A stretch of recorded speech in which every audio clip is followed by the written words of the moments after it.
maalmahan siyaasadii adkeyd la isku mari waayey soofaha afkoodii biraha la isu soo guray Somaliland ay malaa weydin sida tahay saddexdaan nin baa noo ballamay sanadka maanta sumxadiya waxay kicinayaan siiga iyo boore kana saxan kana suuban baa nagu salaantaani anoo saban abaareed golo suuqan yahay maalku surbacaad haraadiya anoo ool la saxareersan suuqiya hargeysinu gubtiye dahabkii saaraaba sixirkii shidaalkii kiciye sanadiya leerku oo inaan sidii hore ahaynay noloshu seelseelta ina maanta ay sacabto tansaabka may gelini siyaasigu muxuu ii qabtaa sigay dadkaygii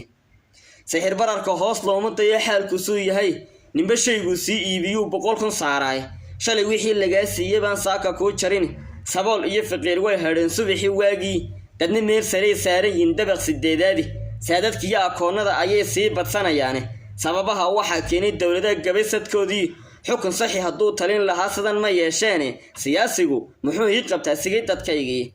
wax badan baan salaad hore ka lahay doorashaan suge dhaaxan sanduuqida ku riday kaariyo sawirkii safka dheer wax badan baan samroon seegay danahay dhaaxan cadceed soo baxdiye bacad saloognay mar haddaan samaan loo galeyn ummadii soo saartay oon baahidoodii la sugin miiska waxa saaran ayna cidiba soo eegahayn shacabkii soo hoolmay siyaasigu muxuu ii qabtaa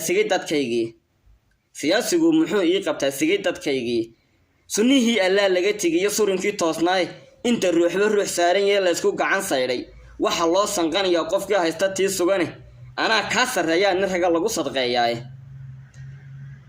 sahay mala qabyaaladii ninkii subag u haysto soo careeraha hadii laga sifoobayo oo isku soonaan iyo midnimo lagu socdaalayo oo niman qabiil lagu suntayn madax la saarayo iyo samafale haduu qaban lahaa la isma seegeen mar haduu siyaasiga noqon sidan ana yeeli waxa soo socda qaban haduu nagu sifaynayo innagana salaanaga dhigtiye meel suryaa u toosan sanaarkiyo ololaha intaan daalila socod 9 jeer